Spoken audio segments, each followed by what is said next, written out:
this video, I am going to talk a little bit about personality and autism, how personality intersects with autism.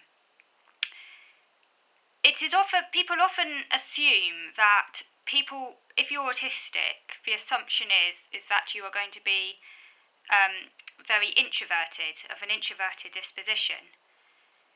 People sometimes say that autism is an extreme form of introversion, and you can see why people might come to this conclusion.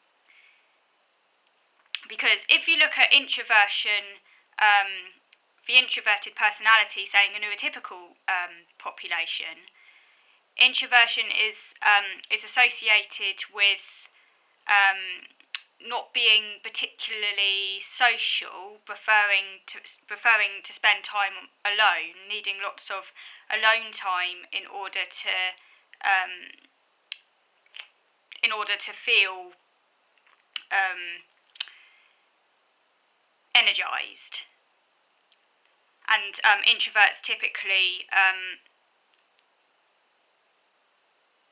lose energy when they socialise, so that can be very exhausting for them. And because being autistic by definition means that you're going to find socialising quite tiring or kind of hard work, autistics can often appear to be introverted. So I think that's where this kind of assumption comes from.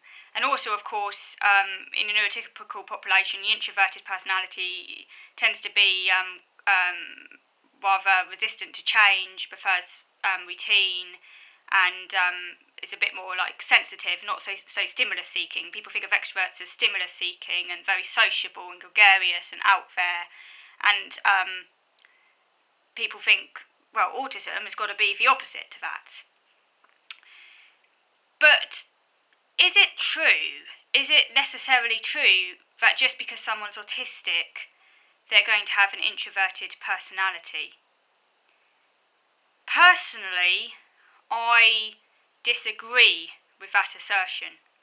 I think that one has to be careful to separate neurology from personality. I used to think, because I was comparing myself to neurotypicals, particularly before I knew that I was autistic, before I had that understanding, I thought that I was introverted. And the reason I thought that I was introverted was because compared to all those neurotypical people around me, I often found social situations very overwhelming, very overstimulating. I didn't realise back then that this was caused actually by sensory overload. I just thought I kind of assumed it's because I was introverted, because I didn't know I was autistic, so I was using neurotypical standards and applying them to myself. But actually it was sensory overload, feeling overwhelmed, feeling bombarded by noise, by the chaos, not knowing how to deal with this. So I shut down and withdrew, and that can look like as though you're introverted, come across as though you're introverted. But actually, I actually think I was wrong to think I was introverted. I actually think I'm pretty extroverted. Now I know the reasons for this, and it's because my brain is wired differently. That's why I often shut down in social situations. But actually, I think, as I say, for an autistic, I actually think I'm pretty extroverted. I certainly was that way when I was a child, looking back now on my childhood. When I was born, obviously this is going by what my parents have said, but they said that, when I was born as a baby, I was very cheerful, very smiley, very gregarious and very loud. Compared to my brother, I was very, very out there. From the moment I was born, I had a very, very loud cry. Like, no one could ignore me, basically, and very smiley. Not exactly the stereotype of an aloof autistic child. I was very smiley.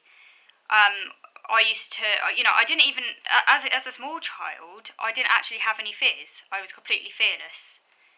I had no sense of stranger danger. I would just walk off. I would just walk off from my parents and approach complete strangers without fear in the world, no separation anxiety. I'll go right up to people, often giggling, finding it very, very funny, seeking reactions. I was stimulus seeking. So looking at that, my temperament, if you like, I think was pretty extroverted, certainly for an autistic child, that is.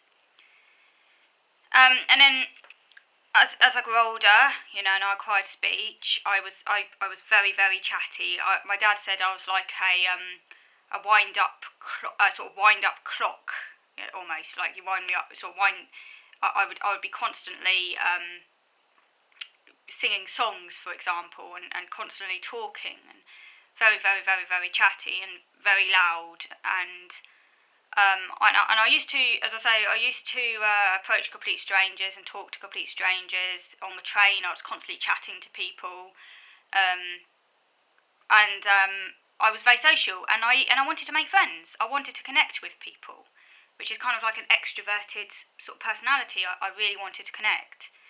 I mean, on holidays, I set it as my goal to try and make friends, and I thought it was extremely fun to go up to kids on the swings and say, hello, would you like to be my friend? And I would persist and persist and persist until they would agree to be my friend. Of course, the friendship only lasts maybe for, like an hour or so or whatever, and it wasn't really a proper friendship. And at school, I didn't have any friends because I really struggled to make friends, and I was often very inappropriate and quite out there and said some very inappropriate things. So increasingly, I built up this kind of reputation, if you like, of being a weird kid at school, and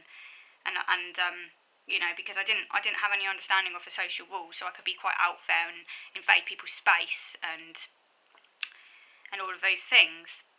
But at the same time, I was often overwhelmed by the environment, and this was often explained away, as lacking in confidence or being shy. I was none of those things, actually. It's just that I found the environment often very overwhelming and very confusing, so this appeared introverted and shy, when actually it was to do with autism, but I didn't know that at the time.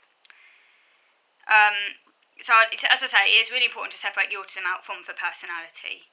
And the other reason I think I'm extroverted is because all my interests have been socially based. I've always been trying to copy other people. I take a great interest in the outside world. My interest, for example, being obsessed with the actress Kate Winslet, wanting to emulate her, obsessed with girls in my class, copying them, watching them, studying them, a bit like a sort of psychologist. I'm very interested in psychology and philosophy and reading about people, and I don't have any stage fright. I don't have any stage fright at all. In actual fact, I'm not camera shy, I love being in front of a camera, and I love being on stage, and although, as I say, I went from a fearless child, as a young child, I literally had no fears. I mean, it was almost to the point of being a bit unusual in my fearlessness. I mean, most young kids are scared of at least something. I didn't have any fears. Those fears developed later, and I think they came from as a direct product of the autism, of me taking things literally. So again, what can look as though people often associate introversion with autism, but that's looking at it from a neurotypical perspective, because as a young child, it's true, I didn't have any fears, a sort of classic extrovert, no fears. But as I got older, it would appear as though I've become more introverted, but actually that's the direct consequence of the autism and not being able to interpret information. So that's why, applying neurotypical standards to autism doesn't really work. But I would say that I'm very enthusiastic. That's an extroverted personality trait. I'm incredibly enthusiastic. I have a lot of energy. I could sometimes be rather hyper and very gregarious, very enthusiastic, and I have a great desire to overcome my issues. It isn't easy. And also, I would say, for an autistic, although I need routine and I need consistency and I need structure, and there are certain things in my life that cannot be changed, cannot be altered, and I get very nervous about them, some might say a bit rigid about it, but again, I can't help this is just the way my brain is wired. Like, for example, I have to go to bed at exactly the same time each night, and I get nervous if that routine doesn't go to plan, because then, I worry, certain things have to happen in a set way, or I get very, very nervous. That's the autism. But at the same time, I do like variety, which is an extroverted thing. For an autistic, I would say I am quite into, I do like to experiment. I am quite adventurous when it comes down to my special interests, only in certain areas. For example, one of my special interests is food. I love food. I love experimenting with food. I cannot bear to have the same thing every single day. With food, that is. I love to experiment. This can make me anxious sometimes because I guess the autism part of me is like, oh no, this is scary, we don't know what might happen here, this is like unknown territory and I have to do a lot of planning and thinking and I'm not always very spontaneous. So again, some people might think, well, you're not very spontaneous, how can you be extrovert? Extroverts are spontaneous and so on. But like I said, that's coming at it from a neurotypical perspective. For an autistic, although, as I say, I do need I do need to prepare lots of preparation, lots of planning, and thinking things through, and I do get nervous about these things. At the same time, I do need variety, and I do get bored very easily if I'm constantly confronted with the same stimulus day in, day out. I cannot work in an office. The other reason I think I'm an extrovert is because for an autistic, I do have some degree of social motivation, and I do have some degree of I need to get out there and I need to go, which is part of the reason why, although I'm pretty disabled by my condition, and and I have many difficulties, I have really tried as far as I can to overcome them to the best of my ability, and really force myself just through sheer will to get things done. It's not easy. But I do have quite a kind of get up and go, I'm going to problem solving approach to my problems, which I think has helped me stay positive and not get too down by them. And I've got a pretty cheerful disposition. Just by nature, I've always been a pretty cheerful, energetic person. That's what my parents have said. I've always been enthusiastic, I've always been energetic, and cheerful, and I'm pretty resilient, I would say. But I think what happened, so I went from this child who I would say was as particularly as a small child, and particularly before I started school, a very extrovert, going up to complete people, cheerful child, stimulus seeking, very curious about the environment, very out there. But I think what happened was I had some form of introverted withdrawal as I got older. I don't know how common this is in autism, but I think for me it came about through through being rejected and being made to feel weird at school. Because I went from that very curious child wanting to make friends, really interested in others, trying my hardest to connect with the world, but facing a lot of rejection along the way because I didn't know how to do it in a socially acceptable way. You then face rejection. People start to be not very nice to you. I couldn't make friends. I didn't know how to make friends. I wanted friends. I was desperate for friends, but I couldn't make friends because I didn't have the social understanding. And as the years went by, I increasingly started to feel weird, ostracised and alienated from society. And I just gave up eventually because there wasn't anything in it for me. And particularly as socialising moved away from kind of like action games, running around and that sort of thing, quite rule-based games that were fun and exciting and vigorous, and moved on to more kind of like sedentary small talk, and because I don't get the kind of nuances of that, and I find quite a lot of it quite boring, and it's like, what's the point? And also because it is really hard work, and I don't have that natural understanding of how to do small talk with people.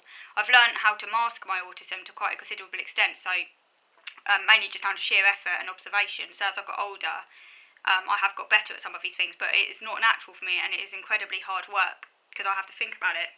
I really have to think all the time about where to look, what to say, am I saying the right thing? This is really energy intensive stuff, and that's all down to the autism. It's got nothing to do with personality. That's an autistic thing, So because of these bad experiences, I definitely had some sort of introverted withdrawal. So I went from that really extroverted child, I became increasingly introverted as I grew older.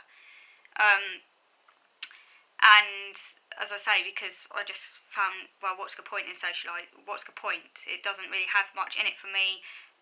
People have been rather horrible to me. You learn distrust. I went from being an open child to one that's increasingly closed and rather suspicious of the world, because people have been rather mean. So you learn, you sort of put up a kind of barrier against yourself and the outside world, because you need to protect your ego, because the ego is quite kind of vulnerable. So it's interesting how, I went from a child who would approach complete random strangers, very extroverted, to someone who actually can't stand it when someone so much as says hello to me who I don't know them.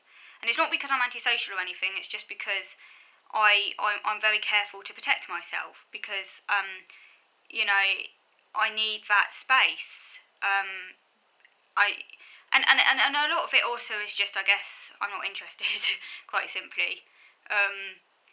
you know, it's the whole small talk thing. It's a bit different when you're a child, I think. But adults get, like, I think it's this awareness of, like, social expectations now, and the fact that I find that difficult and I can't always conform, and the fact it's so tiring. And obviously, adult socialising is quite different to child socialising.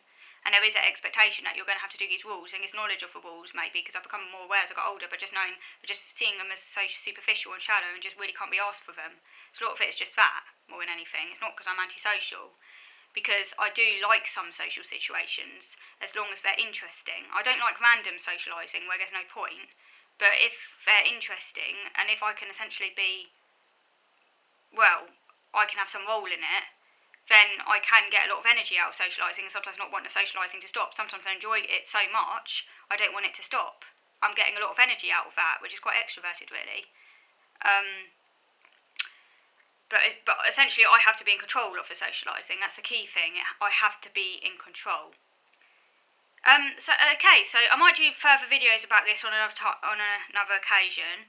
But I just wanted to do this video just to talk a little bit about autism and personality, and how it's a myth that all autistics are introverted. Just because being autistic by definition can mirror introversion, it doesn't mean that the two are synonymous, because one is neurology and the other is personality. And I think maybe one of the keys to whether or not an autistic person is introverted or extroverted, more or less, because obviously all of us are a little bit of both, but we all veer in one direction and the other, you know, more open or more reserved, you know, we're all veering in one direction more than the other. I think the key actually is to do with motivation and interest. So if you're an autistic person who's very interested in the social world, I would say you're pretty extroverted. If you've got that desire to get out there, to conquer, to overcome, and all of these things, and you're really dealing with the outside world in quite an active way, then I would say you're an extroverted autistic, even if by neurotypical definitions you come across as introverted. An introverted autistic would be someone who maybe is just more content to be on their own all the time and might prefer more solitary activities like working in an office or working behind a computer screen all the time, whereas to me that would be hell on earth. And I actually do quite enjoy volunteering, for example, at AGK, and I like that interaction with other people. Sometimes I could be so chatty I can't stop chatting, which is a bit of a problem because managers will say, Hannah, you need to serve a customer, stop talking, sort of thing, because I am very, very chatty. So that's why I think I'm quite extroverted for an autistic. Okay, so thank you for listening.